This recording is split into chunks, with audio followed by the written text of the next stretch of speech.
Firstly, I've passed 200 subscribers, so thanks to everyone who's shown an interest so far.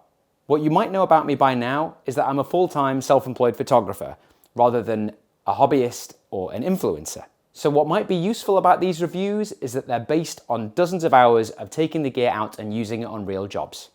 By the time I'm ready to say what I think about a piece of kit, I've used it for hours. Now, the piece of equipment I wanted to review today was the Hasselblad XCD 55V. A lot of the comments I receive and videos I make about the Hasselblad X2D are about which lenses I use, and for a long time it was just this one. So of all the lenses, why did I pick the 55V? Well, I have a Canon R5 as my other camera, and I know I can shoot all day on a 50mm on that camera. I can shoot lifestyle, I can shoot portraits, and I thought that the 55V would be a really good all-rounder. When you attach the 55V to the Hasselblad X2D, it looks more like 42mm on a full-frame camera. It's still a 55mm lens, you just get more picture out of it.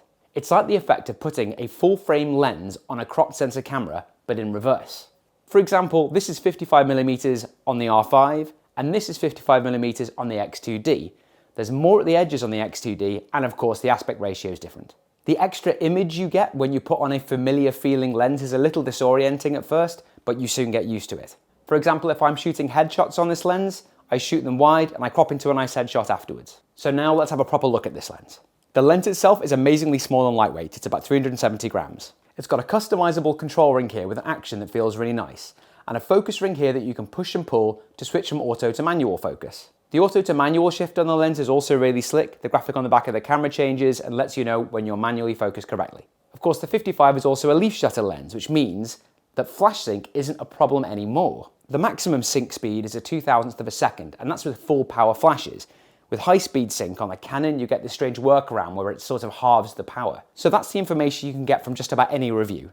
But now here's the part where I talk about jobs I've used it on and how it performed. This is a shot I did for a new Sunday menu option for Riva Blue restaurants. Really impressed with the lens on this one. The pictures only needed a little cropping as it has a 45cm minimum focusing distance, which is maybe a little bit too far away for small scenes like this one. Also, I started the shoot at f2.5 but had to stop down to f5.6 because the depth of field is so much shallower on medium format that the pictures just had too much blur in them.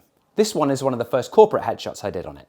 I love doing portraits wide open on this lens. Everything just looks so premium, and the 55mm focal length lets scenes and their subject breathe just the right amount together. When you crop in, the separation from the background looks lovely and there's a smooth, natural contrast across the whole shot. Now this one's from a fashion editorial and you're looking at a processed but not retouched version of it. You can see how deep but unforced the detail is at f2.5, how quickly the focus drops off, and how balanced the tones are even under quite directional lighting. I did have to shoot this one with the modeling lights on my flashes because the lens did need a little help finding the model's face in quite low light. But the good news is, when I looked through the files afterwards, not that many misses on the focus. To be honest, you could put anything on the front of a sensor like this. You could put a bin on the front of it and it would record something beautiful. But paired with this lens, it's a bit of a dream combo where it seems to deal with all sorts of subjects quite effortlessly. It does absolutely lovely work wide open, it's a really versatile focal length, and it weighs half the equivalent lens for the Fuji system. And it's also a lot nicer to look at. Could it focus a bit faster? Sure. Would it be nice if it had continuous focus for things that are moving? Yes, but maybe that'll come with a firmware update down the line. And while the GFX system does have those things, it doesn't have the leaf shutter lenses, so swapping one set of complications for another. In conclusion, I would say, if you've only got money for one Hasselblad lens, and who can blame you, I would probably make it this one. Thanks for watching the video, and I hope to hear your thoughts in the comments section.